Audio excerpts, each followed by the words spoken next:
Hi, everybody. Welcome back to another episode of Getting to Know You. I am your host, Jen Dawson, PeDRA's Associate Director of Education, and I am delighted to be joined by Dr. Maria Teresa Garcia-Romero.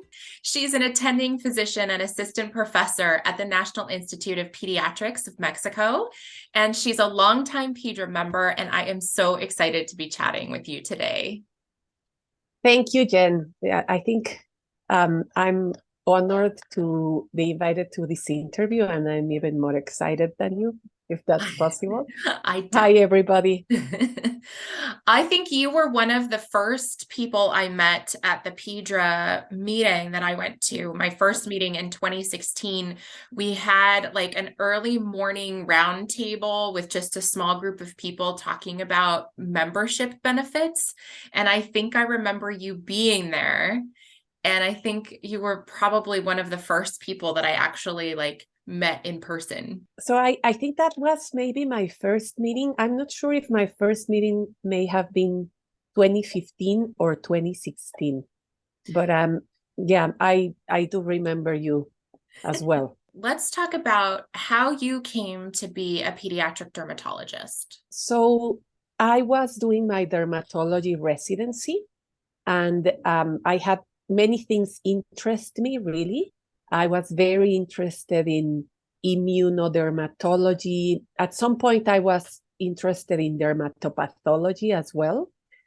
But then I had the fortune to start helping Dr. Carola Duran McKinster, who is a very well-known pediatric dermatologist in our community. And so in Mexico, we usually, even though we work at public institutions, we also work on the side at private offices. So I went a couple of times per week to help her out at her private office.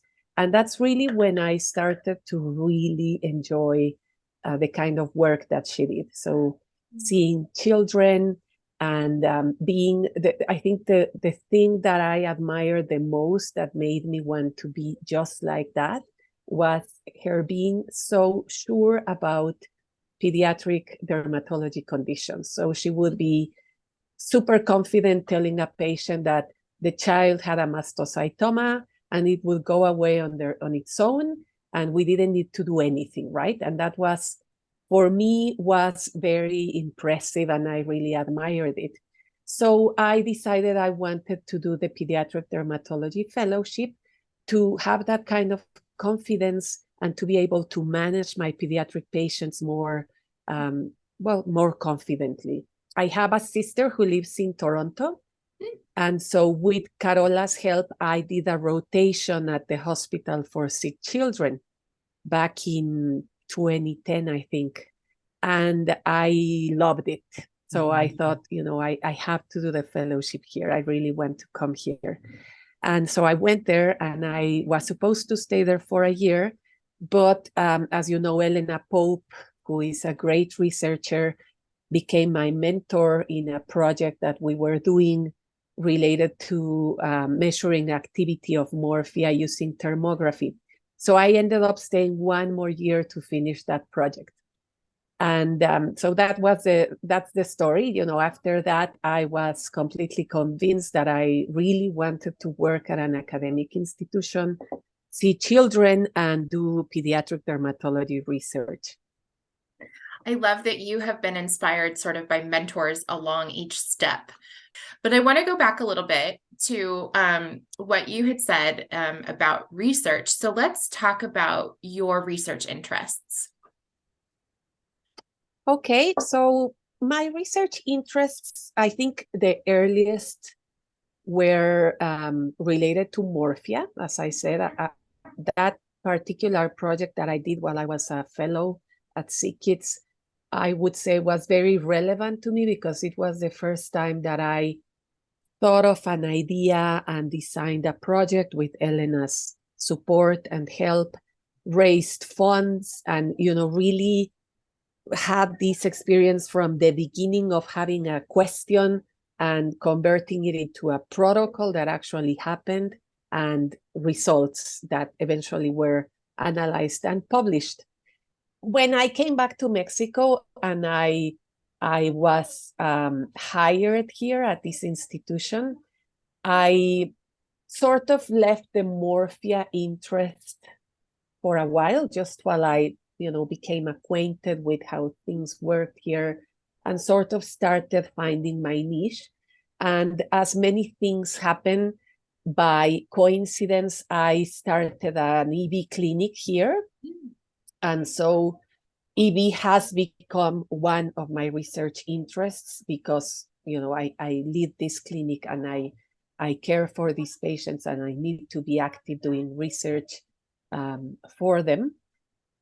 Once I joined PeDRA, the first study that I joined was a collaborative study to map morphea, led by Yvonne Chu. So I would say that was the re-entrance to the morphea research. And basically at the same time, I started a project about atopic dermatitis and microbiome with a co-researcher from MIT that I had met while I was doing an MPH after my fellowship in Toronto, in Boston. And so that started, a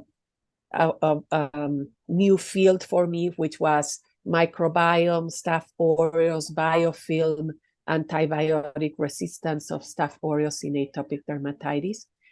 And so those three, I would say, are my main research interests.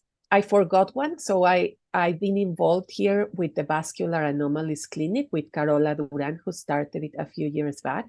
And so we're now doing research also about vascular anomalies. So I would say those 4 areas are my main research lines. Okay.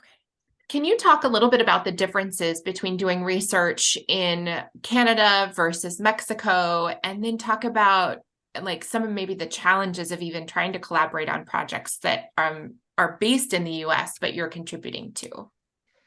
That's an excellent question. So I think the main difference is resources. I remember when I was doing this project with Elena while a fellow at SickKids, we had this great research assistant, Hannah, who helped me with all the legal IRB document signing. I mean, I really didn't have to worry about anything because she was on top of it. She also was there when I was taking my patients' information, temperature, etc. And she was the one who built the database and then gave me the database. So she was actually pretty great. I didn't have to worry about anything. When I came back to Mexico and I wanted to start collaborating with Yvonne on her mapping morphea project, to be honest, there were many things that I found it very hard to navigate because some of the legal figures and the documents that are very standard in US research are different here, and maybe it's not that they don't exist, but they take a different form, or they may be integrated with something else. So for example, once I have the IRB approved for that study, it was pretty much obvious that there was some kind of understanding between sharing the data with Yvonne's institution. So there wasn't the idea of a DUA. So I needed to have it signed because Yvonne's institution needed one. And it took me months to get it signed because, I was sent to talk to the institutional legal department and they were like, well, but, why is there going to be a patent coming out of this? And they just wouldn't understand. Like, they're very used to signing contracts for pharma protocols and trials, but they couldn't really understand why I needed to sign something where we weren't even testing anything on children. Anyway, I finally, after talking to multiple people, I finally figured out and got it signed. And from then on, it's been much easier to navigate all these like legal and bureaucratic things that are different between countries. So that would be the main difference, number two. And also, well, another type of resources, which is economic resources. So it's quite difficult to get funding for projects here. So for me, PeDRA has been fundamental. There's one government agency that would be sort of the equivalent to the NIH, but the funding is like, I don't know, 1,000,000 times lower, and especially for dermatology, it's very complicated to get something. So that would be the other. So I have to rely on small grants that I can get through my institution.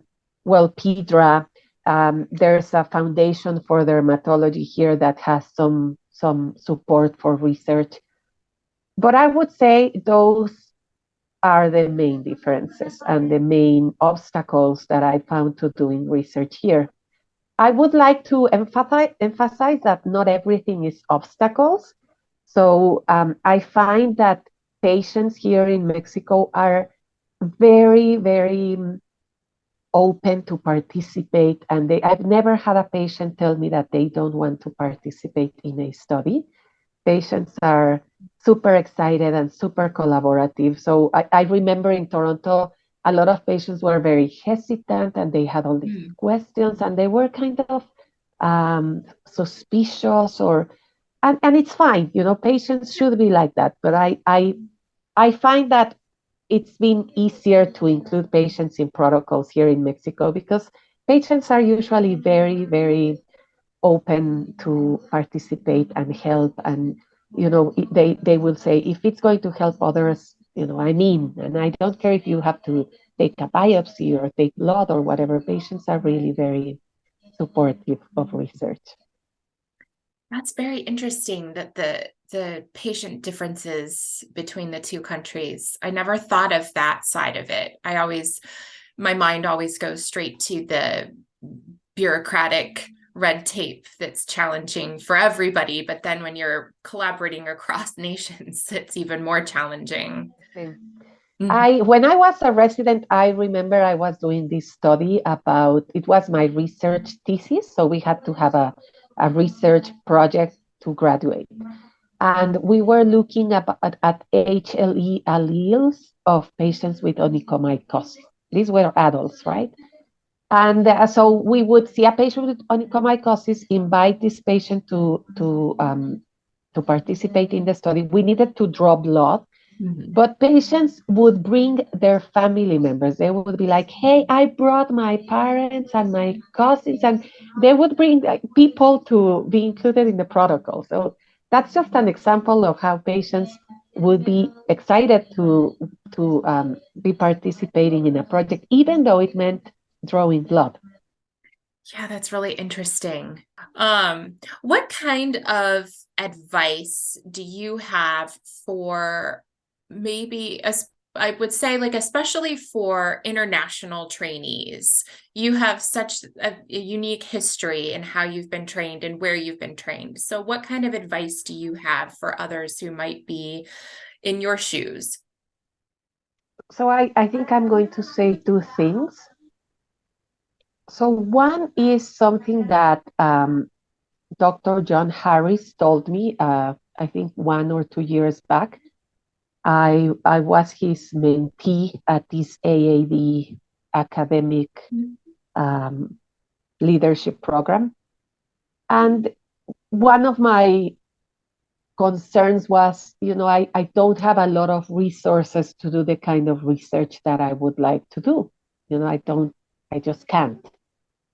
And his advice was, you need to, go and think about this for a few weeks, but think about what you do have and your strengths, right? So you lead an EB clinic and you have these patients and you have a team of people who are building expertise. You participate in a vascular anomalies clinic, and it's the only vascular anomalies clinic in our country. So it's really a strength. You see patients with atopic dermatitis, you see patients with morphea.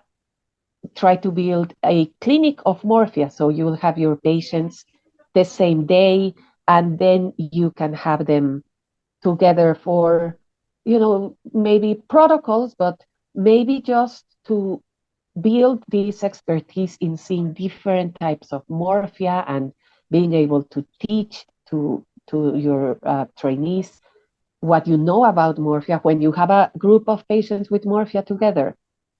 So that was excellent advice, I think, from him. And it's really helped me decide which things I'm not going to try to work on or even collaborate with, because I just don't have the bandwidth or I just don't have the things that I would need to do those.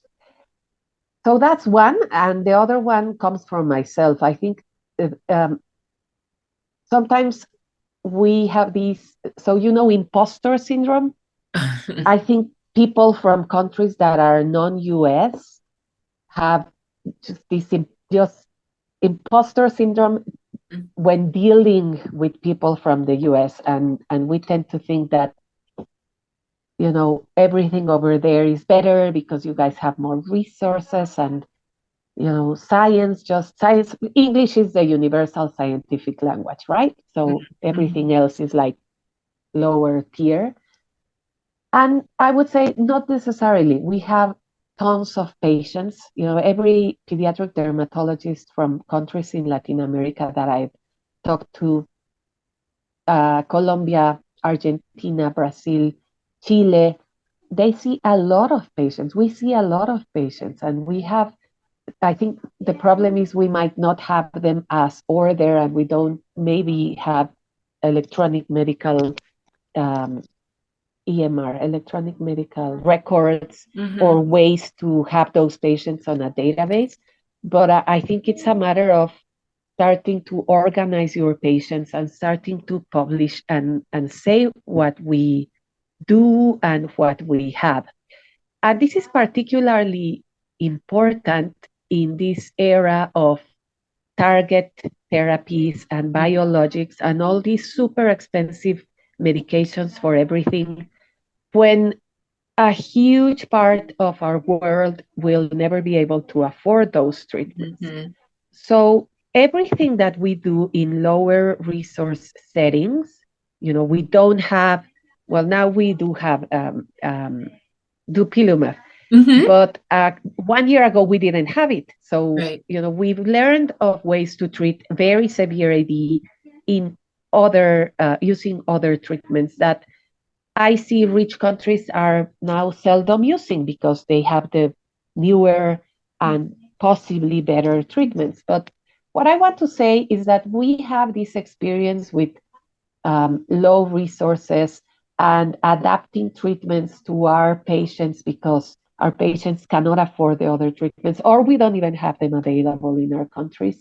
And we should share that because it's very valuable for everywhere in the world. And I would say even the US, there's places in the US where medicine is very different and patients don't have access to anything. And so that would be my advice. I think that's an awesome advice. And I love how your advice builds on the advice that you received from Dr. Harris all those years ago, and really taking advantage of the resources and the expertise that you have. So I think that's great advice. So before we end our chat, is there anything about yourself you'd like to share with the network, a hidden talent, a hobby? So I was saying that I've had a lot of hobbies during my life, but I don't have hobbies now that I have a baby. But I've always enjoyed playing piano, and I've always enjoyed doing handcrafts like sewing and knitting and baking. And what I'm about to start doing now, since I figure it's something I can do with my daughter, we can sing and we can dance, is learning to play the ukulele. Oh, lovely. Oh, that's so wonderful. Thank you so much, Jen. Yeah, thank you so much, Dr. Garcia-Romero. This has been lovely getting to know you, and I look forward to seeing you again sometime soon, but at least at the next PeDRA meeting for sure. For sure, I'll be there. Wonderful. Thank you so much for joining me. Thank you so much to Dr. Garcia-Romero for visiting with me today. I hope you enjoyed getting to know her and her research interests. You can learn more at PeDRAresearch.org. You can also follow us on Twitter, Instagram, LinkedIn, and YouTube at PeDRA Research. And if you want to be interviewed for Getting to Know You, send me an email at info@PeDRAresearch.org. Thanks so much for watching. We'll see you next time.